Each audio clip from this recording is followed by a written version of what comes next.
actually sell ourselves and our kids short when we just say, yeah, go get a job. He was making himself more valuable while earning more money. We have to think of this as a long-term strategy. Number one investment is always in yourself and increasing your abilities. They need to be developing skills that are laying the foundation for their future success. Hey there, this is Greg Denny. We want to reach as many people as possible and help as many families as possible with these conversations. And we want to keep this podcast ad-free forever. You can help us do that by subscribing on Spotify or Apple Podcasts or wherever you listen, your favorite platform, and on YouTube. And leave a quick review and share your favorite episodes with friends and family. It makes a big difference. Thank you for being a part of this very important movement.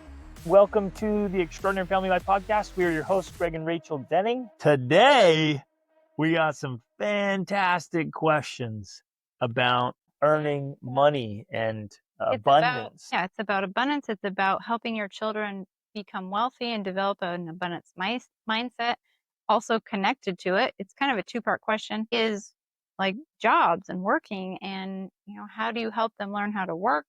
We truly believe, you and I personally, and we have taught to our children and continue to teach to their children, that it is a moral obligation for us to become wealthy as individuals. And you cannot become the best version of yourself unless you have the wealth to do it. You cannot do the work God sent you here to do. Exactly. You cannot draw close to God and be who do what you were born to do unless you become wealthy. Yeah.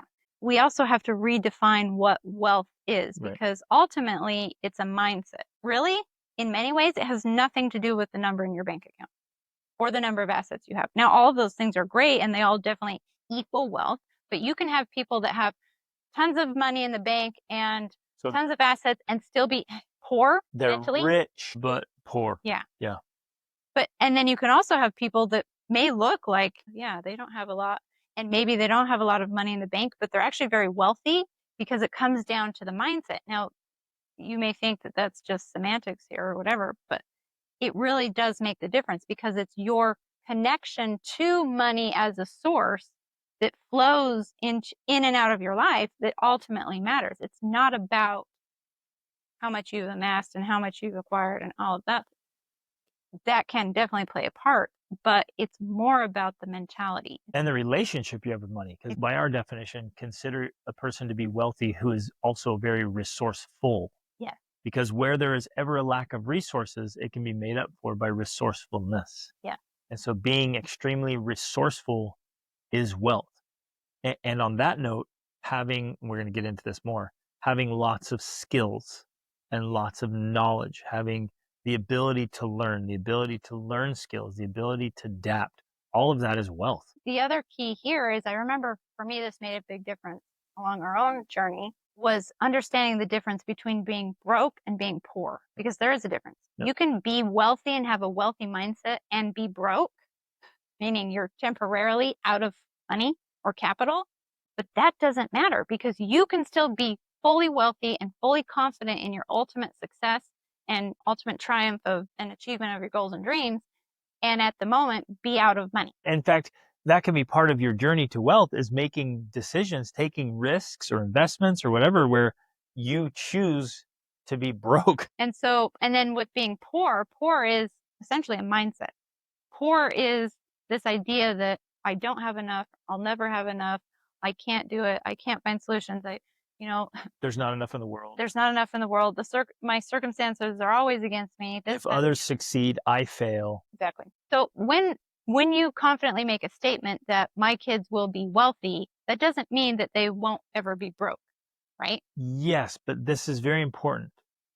To distinguish? Yes. Inside the wealth mentality and let's call it a poverty mentality or scarcity mentality. So abundance and scarcity. Inside both of those realities, both families, let's say two families, family A, family B. So family A has the abundance mentality and they say, of course, while our kids are pursuing wealth, they're going to have times they're broke. And the scarcity family says, yes, our kids are going to have hard times when they're going to be broke so they can learn those tough lessons. They both want the same thing, but it's not the same thing because they're going to have periods of brokenness, but it's for different reasons and definitely leading to different outcomes. Because the family A might be He's like, he's broke because he's working tons of hours for free to build his business. Mhm. And when he gets on the other side, he's going to get paid exponentially. Right. Where the other person is broke because they thought, oh, the only thing I do is get a job. And so they go get a job making minimum wage and put in hours and hours and hours and hours just being broke, working super hard, So but that getting they- nowhere. And on the other side of that, what do they have? Nothing. But it's a different formula. It's a different approach. So you're right. It can on the outside look similar or the same, but on the inside, in the mindset, there's a huge difference. And there's a huge difference in outcome Yep. because you're applying a different formula. And Where are your kids going? Where are Right. you going? Where are you directing them? And yes, they've got to have those times where they're broke, and they got to have their times. Of course they do. That's Exactly. wonderful. of course, that's on the path to creating wealth. So we weren't born on the platter and inherit, wealth or, A wealthy mindset even. not even a wealthy mindset. We weren't given any money, and we earned it, man. It wasn't only because we work hard. Of course, we've worked hard, but we also had to learn how to work smart. And we had to creatively. change our underlying beliefs. That's the Exactly. biggest point, And I think. yeah, exactly. We had to totally transform our beliefs, which was quite hard. It was quite difficult. It took those babies were deeply rooted Mhm. and they were I in still there. find them sometimes. I'm like, oh, there's a little weed. Let's get that out of there. And we had to fight it. We had to totally transform our beliefs, but we both were committed to not pass this on to our children. Exactly. We were going to be the stop in our family lines. We were going to be the ones that said, nope, we're not perpetuating this. We're not going to pass this on. We are not going to just let our kids stay broke and poor, and we're not going to perpetuate it. There are other ways to get money. The only thing I knew is I get a job.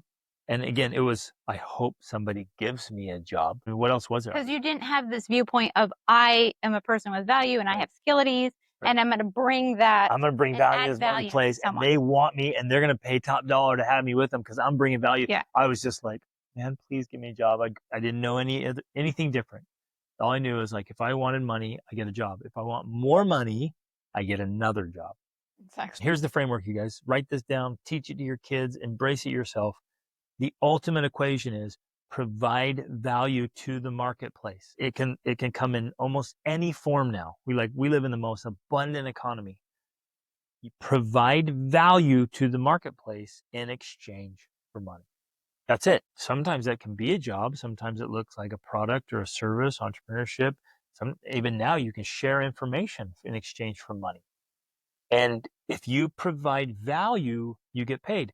If you provide more value, you get paid more. Mm-hmm. And so that's one framework there. And the other one is if they can create it and then sell it to a limited number of people or an infinite number of people. So you take an author who writes a great book, that book goes out and now it is unlimited.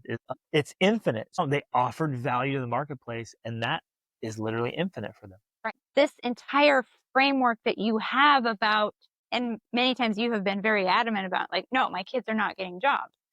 And the reason why, the reason why is because ultimately you want them to understand that principle. Yes. And within that adamant stance, you've also basically said, yeah, if it helps you to achieve your ultimate goals, that's going to help you be an entrepreneur, that's going to help you bring value to the marketplace, yes, then it's valuable. And so anytime our kids have considered jobs or whatever, you've always asked them, is this going to help you? And is it worth the exchange rate? And is it worth the exchange? Because but here's what we did for Parker. Well, here's like, what he did. Okay. Well, he's like, With I need your some help. money. And I'm like, well, how could you earn more money? You're going to go trade your hours. So let's say Chick-fil-A wants you to work 4 hours a day and they're going to pay you like $10 an hour. Like, what could you do that's more valuable than that? He's like, I don't know. So we started brainstorming ideas. And that's part of this question is like, well, what can they do? I wish somebody would say, hey, Greg, here's at least 10, 15, 20 things you could do to earn way more money. And minimum wage get way more money than minimum wage, and your income will only be capped by your own effort. Like the determining factor in how much you make is you. I wish somebody told me that. I didn't even get that. I didn't learn that until in my late 20s. Mm. And so as part of it, well, we live in a wet, humid climate here when we were in Georgia. Like, you can do pressure washing. Everybody's driveways and decks and houses, they need pressure washing. He's like, oh, a pressure washer. I'm like, well, I could lend you the money to get a pressure washer. Let's walk through this. I'm like, how much could you charge? And we went through all the numbers, and he's like, yeah, okay, let's try it. So we got on Facebook Marketplace. I taught him how to negotiate, and we got a great deal on a great machine. And so I was like, okay, you're going to have to pay me back for that with your earnings. I'm like, now you got to go knock doors. And it's like, oh, for this kid, just like go knock on a stranger's door. It was terrifying. And he's more introverted. First of all, that's the most valuable thing right there. Yeah. Maybe he's not making as much money as worst case scenario as he would be if he went to Chick-fil-A, and it's not as consistent and it's not as easy because you don't just have to show up and do whatever they tell you. It's harder. But in the end, it is way more valuable for them because they now are gaining skills that they can use when they are business owners, entrepreneurs. Yes, yes, yes. That would be worth it. The skills, what they're doing is they're increasing their earning ability. Yes. And their own value for the marketplace. But the lowest he ever made was over double what they would have paid. And sometimes he made as much as 4 times or 5 times per hour that he would have earned at a job. Exactly. So he made way more money in the same amount of time, and he developed all those skills. And he had his own schedule. Yes. And that's when an opportunity for doing sales, solar sales in Florida, presented him. And because of that experience he had with pressure washing, it laid the foundation for him to go and do sales. And he was able to make great money. Like in a summer, I think he made what, like $20,000 or $30,000. $30,000 in 3 months. So yeah. And for a 19-year-old, 18, 19-year-old, that's good money. Right. But that all came to be because you discouraged him from getting a job at Chick-fil-A, or even I think once he considered getting a job as a lifeguard or something. You discouraged him from doing those things because you told him he needed to be doing things that were improving his skills that would help him be an entrepreneur. Oh, here's the other piece. Because with the pressure washing thing, he put on these noise canceling headphones he had that he bought, and he listened to phenomenal books, business books, personal development books.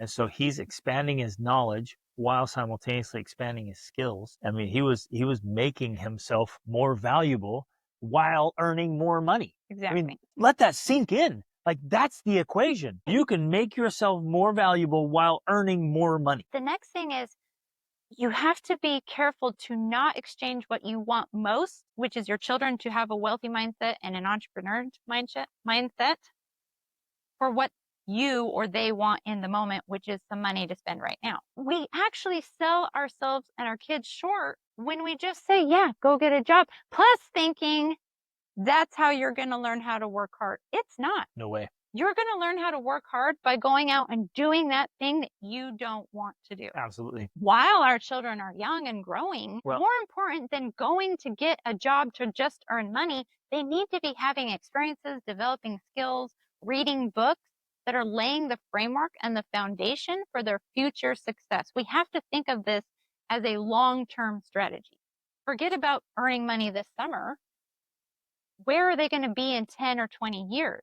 That's what you need to be focusing on now, is that framework that's going to pay dividends later on. Yes, yes, yes. The number one habit to massive success is to make yourself more valuable. That's it. To me, it is non-negotiable. It's indispensable. It is a daily habit. It is a way of being. It has to fit into your life religiously. Ultimately, it's to be an asset to humanity. Your greatest financial asset is your own earning ability. And like I said earlier, your earning ability is determined by the value you bring to the marketplace. So you deliberately and intentionally and strategically make yourself more valuable. Yes. Well, here's the other thing. I guess I'm trying to tie in a couple things here. One of them, because you're like, our kids will not have a job. And what you meant is, because our kids have had jobs, they're not going to have a job just for the sake of having a job. Right. They're going to have a job that, one, matches their interests. And in every case, this has been true. And like fits the lifestyle that they want, right? So like our daughter, when she was tested with, I don't get to go spend Thanksgiving with my family. Nope, sorry, I'm out. Because lifestyle is more important than the job, right? That's something we've always taught. You have to find work that fits the lifestyle you want. If you do it the other way around, Yes. That's just another form of Sandwich. poverty. You're trying to create and facilitate growth so that ultimately you are making the most of yourself. And that right there is all the foundation of wealth. When you can learn to make the most of yourself and become valuable, that's wealth. Because ultimately, like you said, it's your earning ability.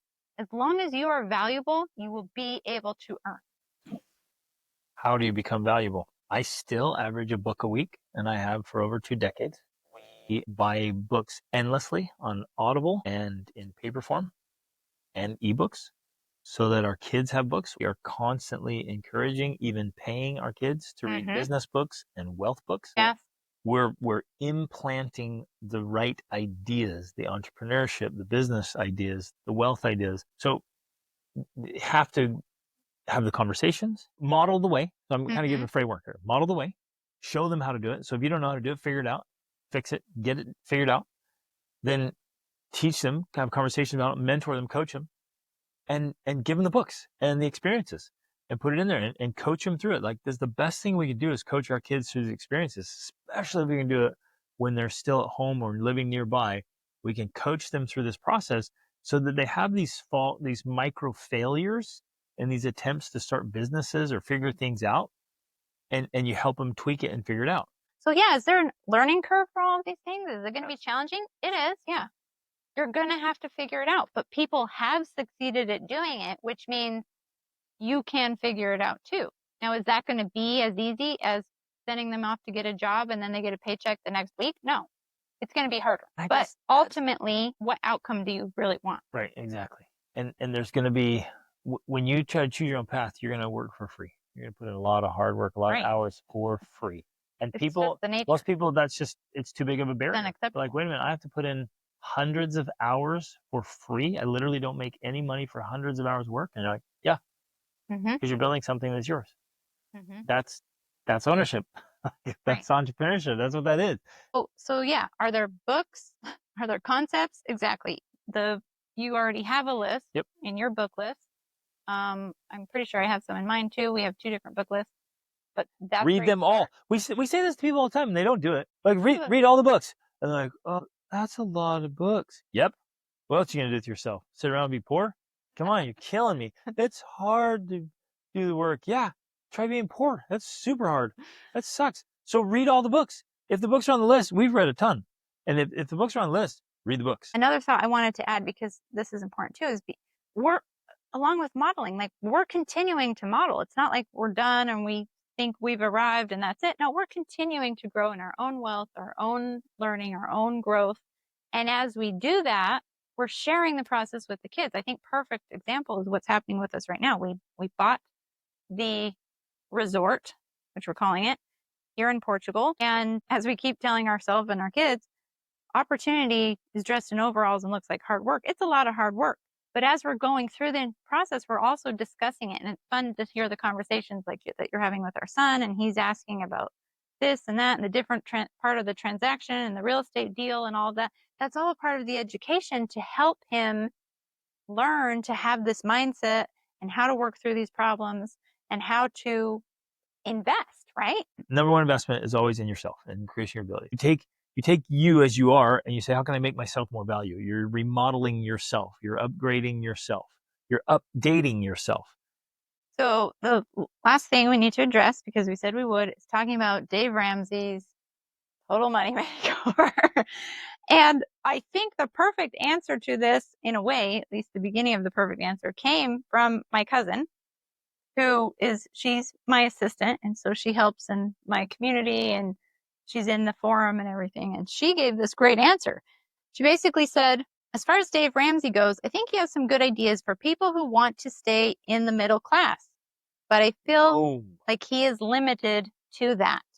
I'm not sure his ideas are to help people be wealthy, but just to stay in survival mode. I've tried some of his programs and it just felt so limiting. Wow. And then she ends, if you want to teach them wealth, I would have them read the books that Greg suggests. And hold on. Which one of the books I suggest, which I think is absolutely phenomenal, is called EntreLeadership by none other than Dave Ramsey. Yeah. And he tells his story of how he became wealthy. So doing what he did is far more valuable for becoming wealthy than doing what he teaches. He talks about, getting out of debt specifically and having those things paid off, because then you have some freedom and there's some real power there. But it's not how he or others became really wealthy. Well, and I think that that's actually something I've learned along the way, and I've had to grasp and understand that a lot of people who attain wealth because of their money mindset, their confidence, their competence, their skills, they use debt as a tool. And you and I had a conversation about this the other day. Like, debt is a tool. It's neither good nor bad. It just depends on how you use it. It can be a two-edged sword. It can cut things, and it can It's like a power tool. be productive. Yeah, it's like power. You can get so much work done, or you can chop your fingers off. You have to be careful. But that doesn't mean you shouldn't use the power tools. It just means you need to be very safe when you use them. You cannot create wealth unless you're willing to take risks. It's just the nature of it. For some reason, that's how it's designed. That doesn't necessarily, I don't want to be misunderstood here. That doesn't necessarily mean you have to leverage debt.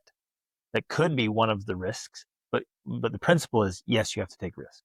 Okay, so I just want to make sure we thoroughly answer the questions and make sure we hit everything we wanted to share.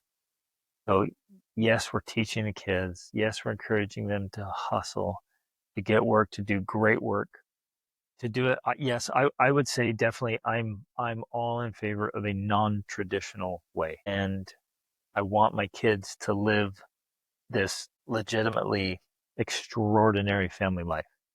Let me give a little bit of framework on our life. We work, I don't work full time.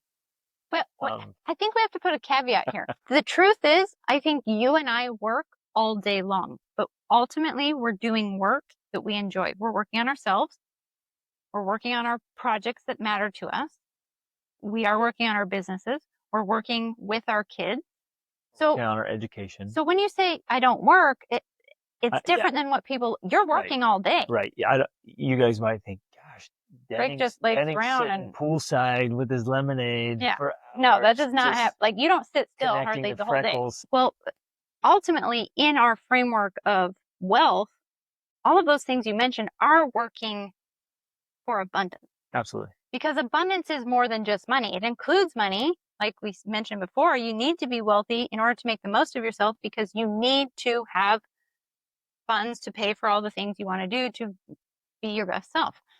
But wealth is more than money. It includes the lifestyle. It includes doing the things that you love. Some of you might be like, oh, that's not that, you guys are so idealistic. Not everyone can do that. It can't be done. And I call bogus. Well, we would have believed that. Yeah. 23 years, we've been married 23 years. 23 years ago, absolutely, we would have thought there's no way. Yeah. There's no way we could do that. Here we are now. We're doing it. Everybody does stuff they hate, and it just sucks, blah, blah, blah. I'm like, no, you can find and create work that you absolutely love to do. So the reason that we've got to this point, the way to this point, is because we refused, and we have refused to allow our children to simply trade hours for money in a traditional job framework. And long term, this is the payoff. Yep. You get to have this kind of freedom down the line because you're willing to work for free. Well, and I think there's a perfect point there. You have to work hard, take on big risks, work for free. We didn't get paid. So we worked 4 days straight. And spent a lot of money. And spent a ton of money. We were upside down on all of this. Right. So we didn't get paid. We paid out, and we worked our butts off. It's a risk. And there's a huge risk. But all of that's going to pay off massively, and we're teaching that same principle to our children. Exactly. It's like, no, don't just take the traditional job. Like, figure out a way that you can earn a lot more and earn it quickly. One last thing I wanted to hit, it comes up all the time. People are like, I want to make sure my kids know how to work. And I agree. I think how we define that is really important. It first came up when we said, hire somebody else to do the simple chores. Outsource it so your kids can focus on their education. This was in another episode. This was years ago. And people's immediate response was like, no way. My kids are doing chores because I want them to learn how to work. I thought, wow. If you think chores is work, like we're operating on a totally different plane here. And it depends how you define chores, like farm chores. They can definitely be work. Sure, farming can be real work. But if you think doing laundry and doing the dishes and cleaning the bathroom is going to teach your kids how to work hard, I would say in a very loving way, you don't know what hard work is. And that's not discounting the importance of doing that kind of. It is a type of work, and it needs to be done. And every child, every person should learn how to do that. Yeah, and they should learn how to clean a toilet very thoroughly. Learn how to wash dishes. Learn how to do laundry. But it's not the all same those things should be learned. But if digging a ditch I hear people use this all the time. It's their constant thing of like, oh, my kids work hard, and it even comes up in the question. My husband thinks my kids should go get a job to learn how to work hard. Again, I'm like, let's take a step back. If you literally think going and doing that job is hard work, we're operating on a completely different plane. I wouldn't look at that and say that's hard work. I wouldn't at all. I wouldn't say that's, oh, now you're learning work ethic. That doesn't even show up on my scale of hard work. It's all relative. Like, where do you define hard work? What level is hard work? What are you talking about? In our family, hard work means something way, way beyond chores or even a difficult job. Well, because in a lot of ways, you would never think to define hard work or the ability to do hard things having to do with hiking or something like that. Right. I mean, well, Kilimanjaro's perfect. Kimball and Aaliyah, so Kimball's 18, Aaliyah's 17, they just summited a Kilimanjaro. And that was an unbelievable grind. Well, and even our son who didn't summit still pushed his limits because he had swollen legs. Cellulitis. He had cellulitis, swollen legs. Antibiotics, pain and stuff, and he was still pushing. He still got to 16,000. 16,000 feet. Yeah, and was puking, and then he and I hiked 10 miles. 10 miles off the mountain. Yeah. So that was after summit night. He and I turned around and went out 10 miles straight down this mountain, which you guys know if you've done hiking going down a steep volcano, it is a grind on your legs. We paid a price. And so we think, oh, well, in order to learn hard work, our kids should get a job. When in reality, no, I think nature is obviously one of the best ways to learn hard because there is this direct connection. Lest you think, well, just doing that doesn't mean you can do a hard job or whatever. No, it's directly connected. Yep.